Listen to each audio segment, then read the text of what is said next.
we really struggle to beat Lincoln. And I don't mean to try and downplay what the man them did. Oh, morning by the way. Or good afternoon. Whatever it is. Pleasant day.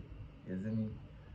Just kind of still in my feelings. I'm not too sure if I'm for happy so we get through with the kids or feel away again say, oh, alone kids in the team. I'm not saying that it's a bad thing that we have about our young talent or a lot of our young talent, but we need the balance. And even with that balance, it's like the cohesion isn't really 100% there. I don't understand why. Could just be that, yo, fatigue finally build up amongst other little pressures that we don't know about behind the scenes, because there's a lot of things that goes on in football that affects the players and affects the game plan that we don't really know about. But honestly, Mariska came under a lot of fire for the substitutions against Man U. I was very confused about the Cole Palmer substitution too, but I was more confused about why Enzo is still on the field, but Estevao and Neto had to come off. I don't understand that part, but that's behind us. Yeah, Estevao still didn't start today, but Buenanote did start. And I wanted Buenanote to start against Man U. Better late than never, and he literally got us the winner. Bro literally walked, slow danced, somebody. And you know he's not Brazilian. Bro danced the ball into the goal. Now, yes, it's a moment that we capitalized on, and we shouldn't have needed a moment to capitalize on to, you know, beat Lincoln. Not to disrespect Lincoln. I'm repping your colors, bro. I'm repping your colors. But we shouldn't have struggled. Is it tactics? Is it the players not good enough? Is it just jitters? Early season jitters, as we always have? Even from before the new ownership, but it seemed to have amplified since the new ownership, because we've been kind of garbage for majority of the opening seasons that we've played under the new ownership. Yes, we always finish strong, but we need to start starting strong in all competitions. We started crap in the Champions League. We started okay in the Prem. I don't know how to feel about this, because they wanted it more than us. Lincoln, that is. But we held them off, so it has to stand for something. And if we're going to keep the same playing field, Liverpool finished 2-1 against Southampton. Yes, Southampton is a better opposition, but it's Southampton, for Christ's sake. They didn't have a better counter than Lincoln had for us. Southampton didn't have a better counter for Liverpool than Lincoln had for us. And that's just facts. Lincoln knew the game plan. Heave everything into the box, every free kick into the box, every throw into the box, every corner. Not saying that, yo, you should, but switch it up. And a few times they did switch it up, it showed that the only effect they have is heaving the ball into the box and praying. You get me? Before I even say anything about that, something just popped back up in my head. You could say Trev has played a pivotal part. Oh, I said played. Trev had played a pivotal part in conceding a goal in the last 3 games. Whether it's a hospital pass from Enzo, cough, cough, Enzo. Whether it's just sleeping when he should have been awake, more alert. But he has been involved in the past 3 goals that we conceded. And I'm not saying he's not good enough, but he needs to be more switched on. He needs to be more alert, knowing of his surroundings. You know, take a quick trip, a quick glance. Not just solely focused on the ball and nothing but the ball. See that? Checking your surroundings. As a defender, you have to do that. These attackers are pouncing attackers. It doesn't matter the team. Attackers attack. Assume you're under attack and you need to defend. Simple. I'm tired of seeing that. And your only attention, I was gonna say full, not the bad word, full. Your full attention is on the ball. You need to learn how to split that shit up. But you know, I'm not here to dig out Trev. because he does give heart, he does step up, he does step in, but he needs to stop putting a foot wrong in the first place. Enzo's the other one. He's supposed to be a deep line playmaker. He holds up the ball, yes, he makes a good pass here and there at times, but we need more forward thinking from Enzo.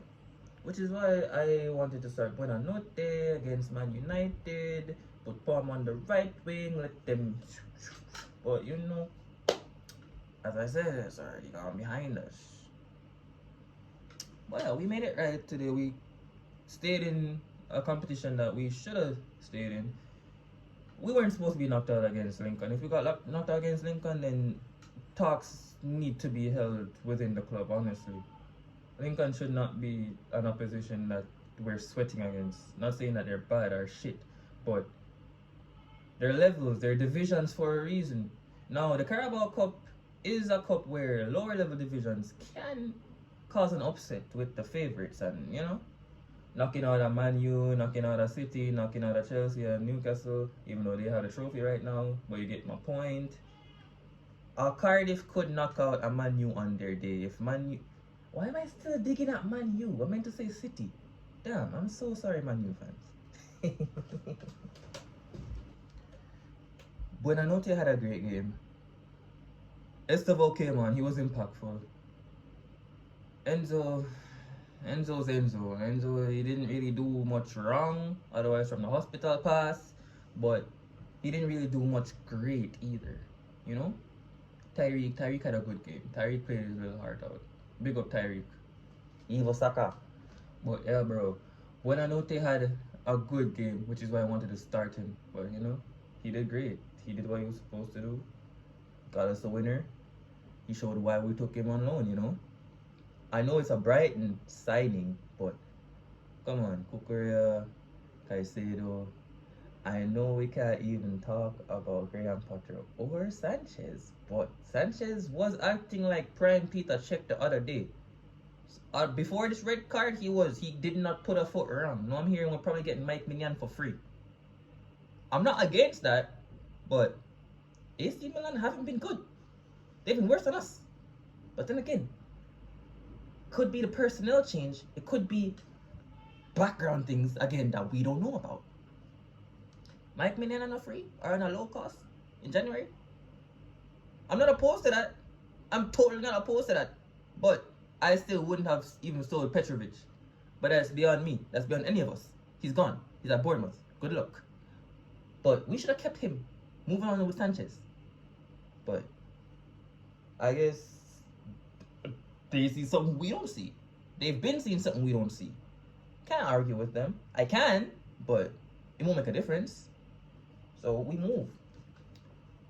Garnacho got his first start. I didn't really see why people were hating on him. He didn't really put a foot wrong. He tracked back as he was supposed to. He rotated the wings and played out of position rather well.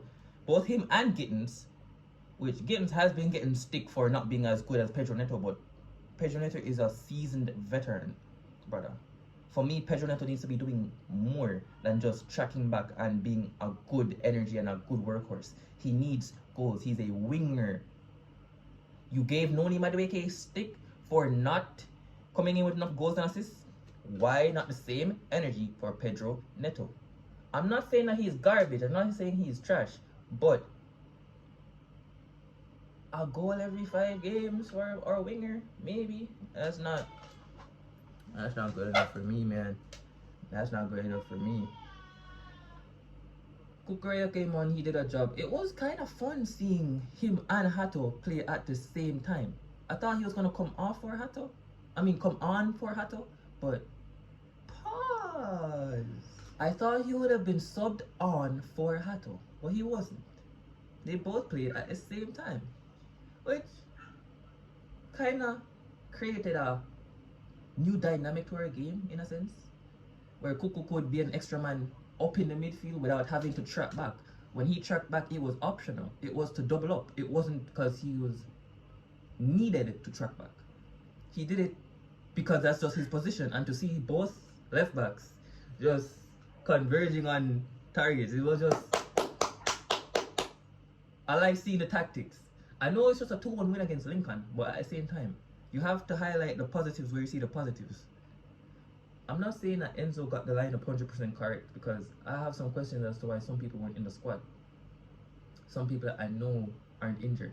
But who am I to look a gift horse in the mouth? I rate Bonanote. He scored. I appreciate Terry George.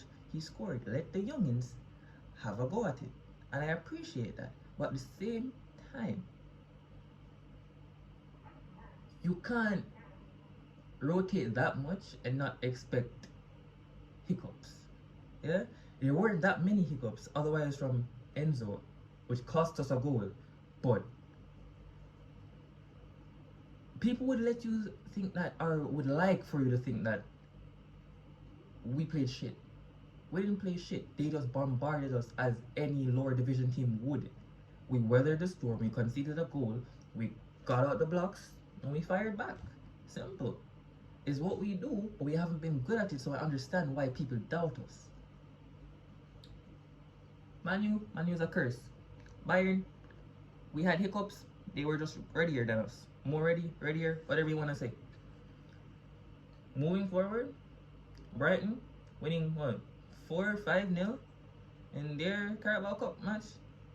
You could say, yeah, they're looking like a better attacking force than us right now, which you could be right, especially seeing that we have Palmer seemingly injured, Pedro seemingly injured. I don't know if that's just for a fitness thing. Fofana looking like he's not up to full fitness either. God damn, I ain't gonna talk about the lap. Lap's still out. It's not looking really good for attacking depth. We're having to play wingers and strike, which is another thing. Why the hell no Mark Gu? Is it a thing where they were what you call it? The team selections were chosen from the beginning of the season, so we didn't recall him, or is it that he played in the cup already, so now he's eligible because he scored a goal? I'm not. It could be that, but at the same time, what was the point then if we're gonna just stick a winger up in strike? I don't understand, but it got a result when he, pulled back more into a more calm position, let the fluidity build. He got some space, he took his shot, back at the net, applaud. Good job, Tyreek. Angry Saka. But at the end of the day, we can't keep relying on individual brilliance and a moment of space allowed. We have to create the space. We were creating the spaces. We were forcing mistakes. We were forcing players to play under pressure, which they couldn't do as well as us. Maybe it's just a case that we're injured, we're tired, we're fatigued. And that's no excuse, because we should have done better in the recruiting and the rotation. But I guess it's just a reactionary thing for a majority of the fan base. Because I'm not too pressed. You can say I'm not too pressed. But at the same time, there is a cause for concern. We should be winning 3-1, 4-1, 4-0, 3-0. We shouldn't be conceding a stupid goal like that. And it's been the trend. We've conceded a stupid goal in the past 3 games. Sometimes multiple stupid goals in one match. It needs to be stopped. It needs to be cut out. And nip it in the bud. But yeah. That's just my 2 cents on it. Jorgensen, I'm not even gonna start on Jorgensen right now, man. Jorgensen looks like, I can't even talk. Jorgensen is the only thing that was stressing me the whole game. The whole game, the only thing that was stressing me is Philip Jorgensen. Why? Bro, looks like he wants to injure his own players, brother. The man looks like he wants to injure his own players. He can't hold on to a ball. He can't punch out a ball. He can't grab. Brother! You're supposed to be a goalkeeper. You're the only man that can use his hands, brother. And it looks like you smothered butter on it before the freaking game, bro. Can I say that? Hold on to the ball. Distribute the ball better. You look too dizzy. You look like a deer in headlights most times, bro. When the ball's coming, it's like Jorgensen needs to do better. He needs to do better if he really wants that #1 position. And even if he wants to be the backup, he can't be a backup and be playing like this. Look at Kelleher. Kelleher was the backup for Liverpool for how many years, and he's still better than this. I'm not saying that Jorgensen is outright shit, but at the same time, to be a backup, there needs to be standards. You need to be able to be called upon and perform as if you're the number one goalkeeper. Jorgensen is not ready for that. The pressure is seemingly, a Carabao match is seemingly too much pressure for him. He's making a ton of mistakes like it's his first match out. And now I get it, there's pressure. There is pressure, you're expected to do good. But phase it out. Phase it out. It's you on the ball, you on the field. Nothing else matters. Once that whistle blows and time starts, any criticism from the match before, out the window. Any mistakes from the match before, out the window. Just don't make them this one. Simple. That's how you build your credit. That's how you get your ratings up. That's how you get your number one start. Right? The team needs more cohesion. It could, as I said, it's still early. It could get better. It more than likely will get better. But it's a matter of patience. It's a matter of, we've seen this in and out, in and out. But at the same time, we do still have new ways of playing that we're trying to incorporate. And we do have new players that we're trying to bring into the squad to play how we play. While we are also tweaking how we play. Because people will and do map us and study us before our matches. You think we're the only ones that do it? No. They do it too. Lincoln had a whole game plan. And that's Lincoln. Imagine these other oppositions. The team needs more cohesion, they need more chemistry. I saw where they try to play something orthodox whilst in a unorthodox attacking formation. Because it's kind of weird. You're trying to play a regular ball through, but because of all the rotation and all the him not being there, he's now here, the ball gets out of play. The ball goes where no one is. Someone should be there, but either that player is a bit too slow or thinking too fast. So the ball falls behind, the ball goes in front. Work on those things, and our season will look a whole lot better. Anticipating runs, expecting your teammates to be in their positions or in a channel that, you know, they should see, or you would hope that they should see. But it's 3 points, right? We're through to the other round. Beggars can't be choosers. Not every game will be pretty. Let's just hope that this is, you know, a turning point for the team, and we'll continue our winning streak just like last season, you know, or at least our not losing streak. You get me? Yeah, man. Up the Chelsea.